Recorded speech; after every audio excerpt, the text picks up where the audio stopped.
with Congressman Lewis. That's Viewpoint for tonight. Thank you for watching.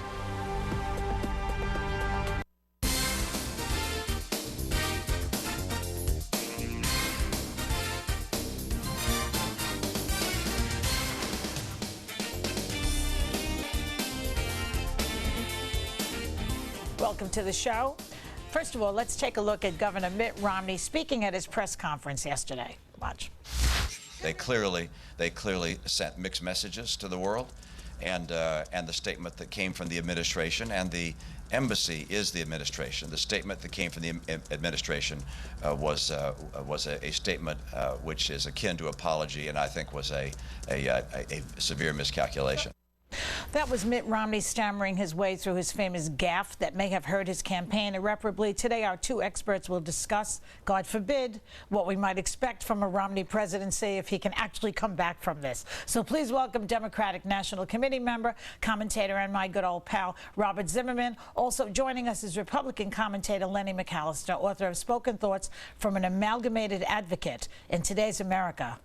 That's some title. Wow, I'm intimidated. That's that title is like. So, Robert, in case people were not watching TV or reading the paper this week, tell them what happened. Well, so that provoked that. The tragic events that unfolded took place initially in Benghazi, in Libya, right, where a very well-organized Islamic militant regime came in with anti-aircraft missiles and very sophisticated weaponry to attack our embassy there, and tragically resulted in the loss of life of Ambassador Christopher Stevens, a great patriot, the man who really was principal in liberating Libya, and right, 3 of his staff. And that produced other uprisings in Tunis, in Cairo, and later in Yemen. Now, the controversy here with Mitt Romney focuses on the fact that when the embassy in Cairo put out a statement through a Twitter feed trying to calm the crowd down, basically speaking for religious tolerance. And what did they say? Do you know what they said in the tweet? The tweet basically called for acceptance, appreciation for religious tolerance and for calm.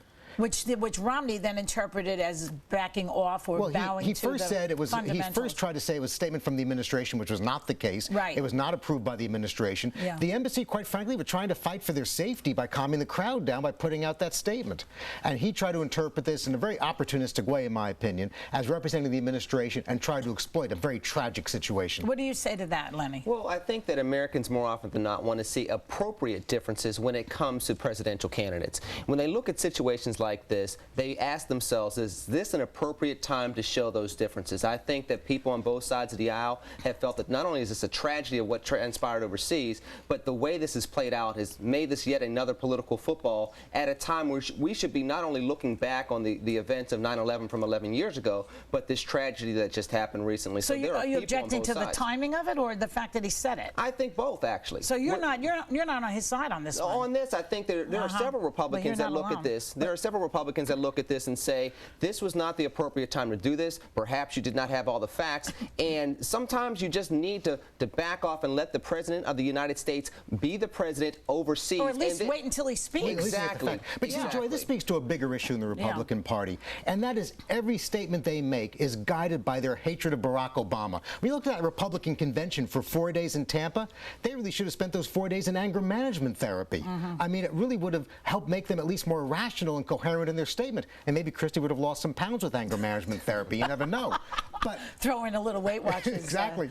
Segment, yeah. But I mean, do you think that they hate him so much? I think there's a segment that really want to make sure he gets out of there, and it's fueled by the wrong type of sentiments. If you look at the polls, Republicans were doing better going against President Obama when they had the message of basically saying, listen, this is a nice guy. We like President Obama, great story. He's just not up to this job. When that was the message, and then they went to the numbers behind the economy and other issues, they did a lot better in the polls. When you start coming out with this type of tone where it comes across as though you're being a little bit too opportunistic in certain situations. That's when they lose the moral authority and people lose momentum in regards to getting behind Republicans. But Romney seems to be a bumbler on foreign policy. He had a gaffe about the Olympics in London. He has mistakes. He makes mistakes all the time on these subjects. It's not necessarily just foreign policy. I think that Governor Romney has had a hard time really selling himself and selling his personality to the American people. Remember, this is a guy in December 2011, before all the super PAC ads bets came out that made the $10,000 bet on stage. So this is not something that's been brand new with Mitt Romney. This is a guy that's used to being in office, that's used to running things detached from the people. And that key point. His life has been a CEO. And his life has been about there giving orders and living his life as a CEO, and that's not the best training in a democracy for bringing people together and being a leader of a great democracy. Doesn't he always say stupid things, though? I like to fire people, even if it was taken out of context. He says dumb things. Well, this is somebody again. I don't care about poor people. They have a safety net, stuff like that. Does not endear you to him. But these are the types of things that, if you're saying it within a small group of people, you can give an opportunity to put it into context and explain where you're coming from. But the presidency, and when you're running for the presidency, doesn't generally lend yourself to those type of opportunities, which is why you find time and time again with Romney having these gaffes. There's a bigger issue here than just gaffes. It becomes a question of character. Right. And that's what's on the line here. And while everyone can be forgiven for misstatements and saying comments... That many? The point is, it's not just that many, but when you take a tragedy like we witnessed in Libya, with the death of a great American patriot like Ambassador Stevens... Who was unarmed. They say that those ambassadors don't even have weapons. And you try to exploit that for political advantage. That's something I think that shocks the core of the American soul, because it's against the very principles of our country. So what should the voters be thinking today when they see all of this going on? All these swing voters that are so desirable by both sides. Well, from a political perspective, I think the voters should look at what Mitt Romney's been saying over the last 36 hours and say, who is he speaking to with these types of statements? Is he talking to me specifically as a voter, or is he talking to his base? And when what do you think? Well, he's obviously talking to his base, and that's again. I mean, how many comments to his base do we need? Well, he already has his base in his pocket. Well, Joy, both people are looking at this race as being whoever can get their base out more will win the election. Well, I don't agree with that. I don't agree with that at all. Both sides are seeing that in a lot of ways, Robert. Look, both conventions play to their base. But if you look at the statements President Obama's put on the table and the agenda he's put forward, oftentimes he's antagonized his base for the good of the country. And he's taken positions. He knew that when he was taking certain foreign policy steps, he would be antagonizing the base of his party. But sometimes when you assume a mantle of leadership and you're trying to direct our country, sometimes you got to do that. I get the feeling that Romney, but I always get the feeling that Romney doesn't really care about his base. He just does. He just talks to them because he wants to win. I never think he really. I don't even know what he wants. He has a harder marriage with his base, though. His base is being driven by the Tea Party movement in a way that he had to get them on his side after going through Herman Cain and Rick Perry and Michelle Bachmann and Rick Santorum. So he had to win those. At the end of the day, is Romney any better than any of these bozos? Come on. In regards to what kind of experience he brings to the table as far as a CEO, yes. In regards to the type of candidate that he is in articulating his positions, we're seeing from some of the gaffes that he's had that he's making mistakes that others did not make. Well, he's not any better than Perry in terms of gaffes, in my opinion. The bottom line is when you let Rush Limbaugh and Glenn Beck be the intellectual force of your campaign in the Republican Party, this is the result you get. And this is the result Mitt Romney has to live with. Okay, let me read you a quote from Gail Collins, who wrote today of Romney. She said, in the New York Times, he said, quote, she said, he could do anything he wanted during his campaign as long as he sent out signals that once he got in the White House, he was not likely to be truly crazy. It didn't seem to be a lot to ask. People are saying he's truly crazy now. Is that what she's saying? I don't know. Well, I think that's how that's coming across. Again, people want to see somebody that's going to be reasonable in the Oval Office. They want to see somebody that's going to respect the office of the president in certain positions. But policies are dictated by how you communicate. And so if you're coming across as really crazy, not a good sign and not exactly an actor you want on the national stage. Robert, he's coming less across as being crazy and more about I will play the politics in every situation, and people don't want that. To the detriment of the country. To the detriment of the country. That is the problem that he's running with, that he came out with yesterday. Let me ask you something else, because it's so interesting, because today Paul Ryan just launched a $2 million campaign to win back his seat in Congress. Hello?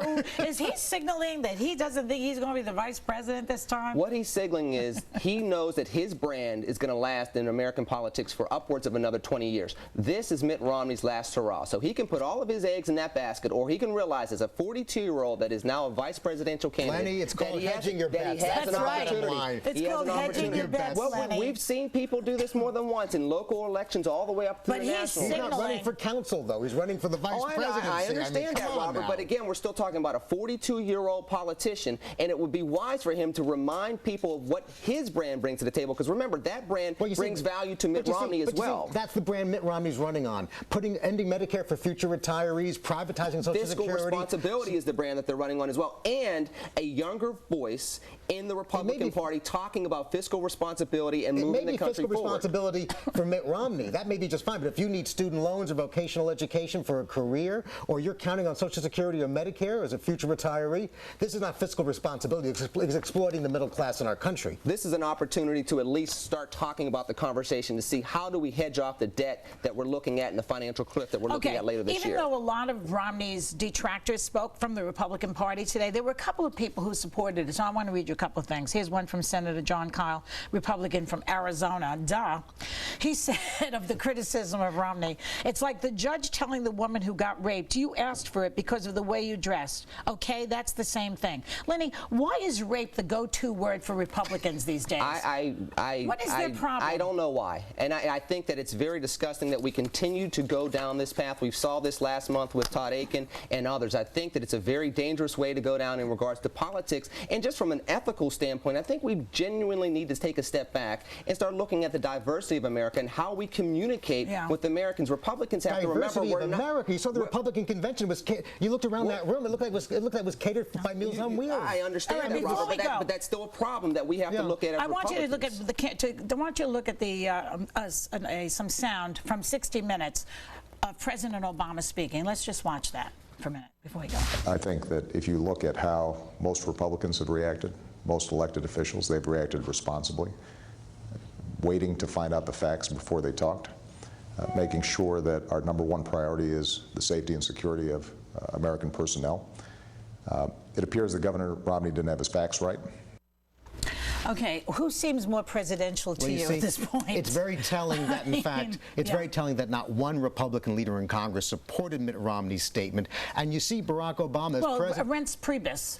He's a Republican chairman. He's the chairman, that's his job, essentially, to excuse this nonsense. He has some of the dumbest tweets, but go ahead. By the way, that's him on a good day. But the point here is, you saw President Obama, who's really been through the fire as commander-in-chief, making the tough decisions to take out Osama bin Laden, take out al-Qaeda through drone missiles, really liberate Libya through a very controversial policy successfully.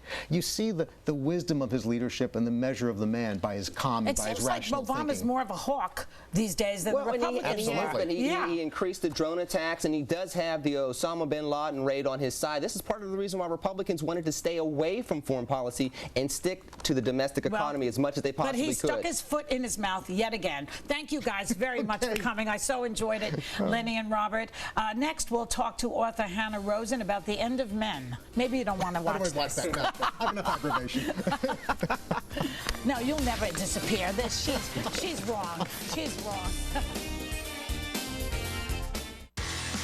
Brought to you by Citi Private Pass.